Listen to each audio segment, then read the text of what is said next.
Amsterdam, യൂറോപ്പിൻ്റെ മാന്ത്രിക നഗരം. നെതർലാൻഡിൻ്റെ തലസ്ഥാനമായ ആംസ്റ്റർഡാമിന് ആംസ്റ്റൽഡാമിൻ്റെ പേരിൽ നിന്നുമാണ് ഈ പേര് ലഭിച്ചത്. കനാലുകൾ ധാരാളമുള്ളത് കൊണ്ട് തന്നെ ആംസ്റ്റർഡാമിന് വെനീസ് ഓഫ് നോർത്ത് എന്നുകൂടിയൊരു വിളിപ്പേരുണ്ട്. ഡച്ചാണ് ഇവിടുത്തെ ഔദ്യോഗിക ഭാഷ.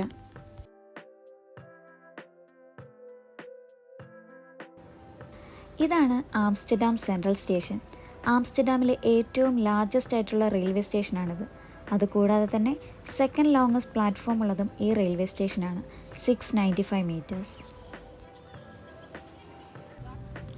ആംസ്റ്റർഡാം ഷിഫോൾ എയർപോർട്ടിൽ നിന്നും ജസ്റ്റ് 5 മിനിറ്റ് ട്രെയിൻ ജേർണി മാത്രമാണ് സെൻട്രൽ സ്റ്റേഷനിലേക്കുള്ളത്.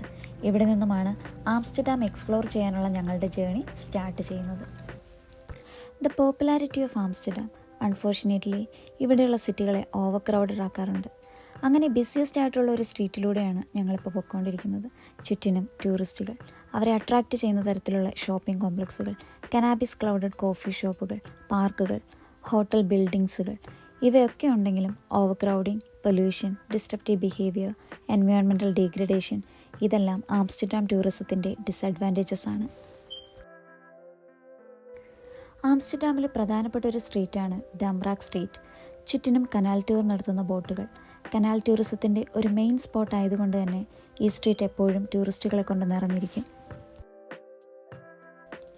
ആംസ്റ്റർഡാമിൻ്റെ ഭംഗി ആസ്വദിക്കാൻ സൺസെറ്റ് കനാൽ ക്രൂസുകളേക്കാൾ മികച്ച മാർഗങ്ങളില്ല. €14 മുതൽ സ്റ്റാർട്ട് ചെയ്ത് ലക്ഷറിയസ് ജേർണി ഓഫർ ചെയ്യുന്ന പ്രൈവറ്റ് ലക്ഷറി ക്രൂസ് വരെയുണ്ട്. കൂടാതെ group tours, dinner cruise, cocktail cruise, champagne cruise അങ്ങനെ പല കാറ്റഗറി. ഈ സ്റ്റാർട്ടിംഗ് പോയിന്റിൽ നിന്ന് ടിക്കറ്റ് കളക്ട് ചെയ്യാവുന്നതാണ്. യൂഷ്വലി അറൗണ്ട് 2 hours ജേർണി ആയിരിക്കും ഉണ്ടായിരിക്കുന്നത്. കൂടാതെ എവറി 30 minutes ബോട്ടും ഉണ്ടായിരിക്കുന്നതാണ്. This golden age was an extraordinary time. Politics, art, and business all reached new levels of sophistication. Dutch shipbuilders revolutionized sailing. Amsterdam boasted a thriving. എന്തുകൊണ്ട് sunset canal ക്രൂസുകൾ എന്നല്ലേ? സൂര്യാസ്തമയ സമയത്ത് സിറ്റിക്ക് വളരെ വ്യത്യസ്തമായൊരു നിറമാണ്. മനോഹരമായ കെട്ടിടങ്ങളും പാലങ്ങളുമെല്ലാം ഈ ഗോൾഡൻ അവേഴ്സിൽ കാണുക എന്നുള്ളത് വ്യത്യസ്തമായൊരു അനുഭവം തന്നെയാണ്. അതിനേക്കാളുപരി പീസ്ഫുള്ളായ ഈ അറ്റ്മോസ്ഫിയർ നമുക്കൊരു റൊമാൻറ്റിക് എക്സ്പീരിയൻസ് തന്നെ നൽകുന്നു. നഗരത്തിൻ്റെ തിരക്കുകളിൽ നിന്നും മാറി സൗന്ദര്യത്തിൻ്റെ മറ്റൊരു ലോകത്തേക്ക്.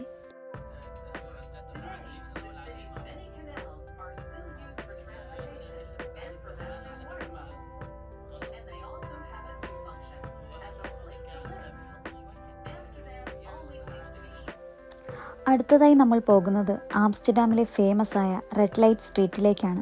സെൻട്രൽ സ്റ്റേഷനിൽ നിന്ന് വെറും 10 minute വാക്ക് മാത്രമാണ് ഉണ്ടായിരുന്നത്. ദൂരെ നിന്നും റെഡ് ലൈറ്റ് സ്ട്രീറ്റിനെ മൊത്തം കവർ ചെയ്തിരിക്കുന്നത് കാണാമായിരുന്നു. റെഡ് ലൈറ്റ് ഡിസ്ട്രിക്റ്റിൽ റെഡ് ലൈറ്റ് മീൻ ചെയ്യുന്നത് ഓപ്പൺ ഫോർ ബിസിനസ് എന്നാണ്. ഇവിടെ ലീഗലി പെർമിറ്റഡ് ആയിട്ടുള്ള പ്രോസ്റ്റിറ്റ്യൂഷൻ മാത്രമല്ല, sex related businesses, sex shops, strip clubs, adult theatre അങ്ങനെ ലീഗലി പെർമിറ്റഡ് ആയിട്ടുള്ള പല ബിസിനസ്സുകളും കാണാൻ സാധിക്കും. ഈ റെഡ് കളറിൽ കാണുന്നതെല്ലാം ഓരോരോ വിൻഡോ ക്യാബിൻസ് ആണ്. ഇതിനകത്താണ് സെക്സ് വർക്കേഴ്സ് കസ്റ്റമേഴ്സിനെ അട്രാക്റ്റ് ചെയ്യാനായി നിൽക്കുന്നത്. 2000 Dutch government നെതർലാൻഡിൽ prostitution ലീഗലാക്കിയത്.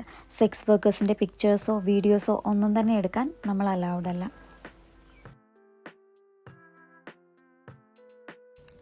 Next day climate ഒന്ന് ചെറുതായിട്ട് ചതിച്ചെങ്കിലും ഒരു ഡച്ച് സ്പെഷ്യൽ പാൻ കേക്ക് ഒക്കെ കഴിച്ച് ഞങ്ങൾ യാത്ര വീണ്ടും സ്റ്റാർട്ട് ചെയ്തു.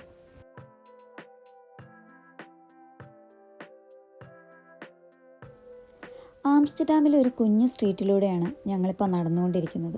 ഏത് സ്ട്രീറ്റ് എടുത്താലും കോമണായി കാണാൻ കഴിയുന്ന കോഫി ഷോപ്പുകൾ, ഷോപ്പിംഗ് കോംപ്ലക്സുകൾ. ഇതിൽ എടുത്തു പറയേണ്ടത് ഈ കോഫി ഷോപ്പുകളെ കുറിച്ചാണ്. ടൂറിസ്റ്റുകൾക്ക് മറന്നു വയ്ക്കാൻ കഴിയാത്തൊരു അനുഭവം നൽകുന്ന വളരെ അട്രാക്റ്റീവായിട്ടുള്ള കോഫി ഷോപ്പുകളാണ് ഇവർ മേക്ക് ചെയ്തിട്ടുള്ളത്. ഇനിയും എടുത്തു പറയേണ്ട ഒന്നാണ് ആംസ്റ്റർഡാം ആർക്കിടെക്ചർ. അതിൻ്റെ സമ്പന്നമായ ഹിസ്റ്ററിയുടെയും സംസ്കാരത്തിൻ്റെയും തെളിവ് കൂടിയാണ് ഇവിടുത്തെ ആർക്കിടെക്ചർ. 17-ാം നൂറ്റാണ്ടിലെ കനാൽ ഹൗസുകൾ, കൊത്തുപണികൾ, മോഡേൺ കെട്ടിടങ്ങൾ എന്നിവ വ്യത്യസ്തമായ കാഴ്ചകൾ തന്നെയാണ് നൽകുന്നത്.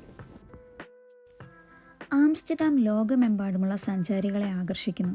ഇതിൻ്റെ പ്രധാന കാരണങ്ങളിലൊന്നാണ് ബൈസൈക്കിൾ. ആംസ്റ്റർഡാമിലെ ജനങ്ങളുടെ പ്രധാന ഗതാഗത മാർഗമാണ് സൈക്കിൾ. കുട്ടികൾ മുതൽ മുതിർന്നവർ വരെ സൈക്കിൾ ഉപയോഗിക്കുന്നതായി കാണുന്നു. അതുകൊണ്ട് തന്നെ സിറ്റിയിൽ ധാരാളം സൈക്കിൾ പാതകളും പാർക്കിംഗ് സൗകര്യങ്ങളും സൈക്കിൾ റെൻറ്റിന് കിട്ടുന്ന സ്ഥലങ്ങളും കാണപ്പെടുന്നുണ്ട്. ഓരോ സഞ്ചാരിയും ഒരിക്കലെങ്കിലും അനുഭവിക്കേണ്ട ഒരു അനുഭവമാണ് ഈ സൈക്കിൾ യാത്ര. ആംസ്റ്റർഡാമിലെ തന്നെ മറ്റൊരു പ്രധാന ഗതാഗത മാർഗമാണ് ട്രാം. സിറ്റിയിലൂടെ ട്രാവൽ ചെയ്യാനായി ഏറ്റവും ആക്സസിബിൾ ആൻഡ് ഈസി ആയിട്ടുള്ളൊരു മാർഗം കൂടിയാണിത്. ട്രാം സിസ്റ്റം വളരെ ട്രാൻസ്പെറൻ്റ് ആണ്.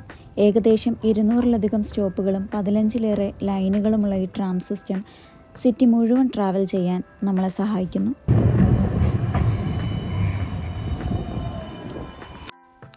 എല്ലാ സ്റ്റോപ്പുകളിലും തന്നെ ടിക്കറ്റ് മെഷീൻസ് ഉണ്ട്. അതിൽ നിന്നും ടിക്കറ്റ് കളക്ട് ചെയ്ത് അതിലെ ബാർകോഡ് സ്കാൻ ചെയ്ത് നമുക്ക് ട്രാമിലേക്ക് കയറാം.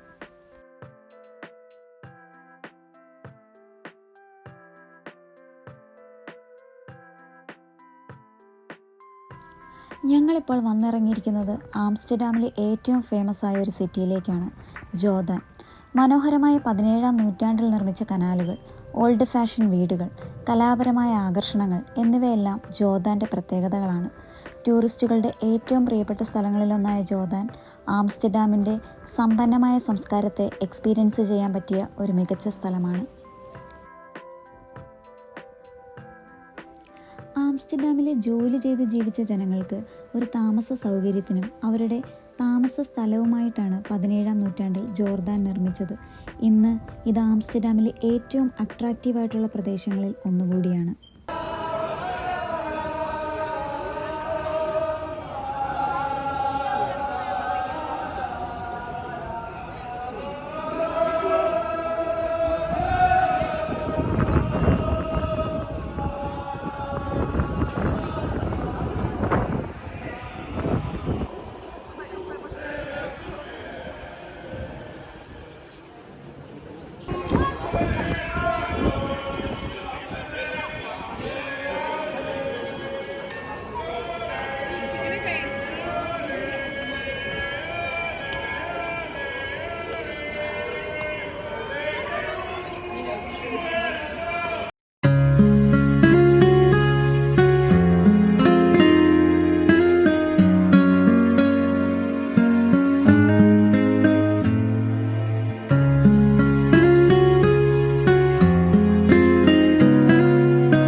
ആംസ്റ്റർഡാമിൻ്റെ കുറച്ച് അധികം വിശേഷങ്ങളുമായി മറ്റൊരു വീഡിയോയിൽ കാണാം. അതുവരേക്കും ബൈ ബൈ.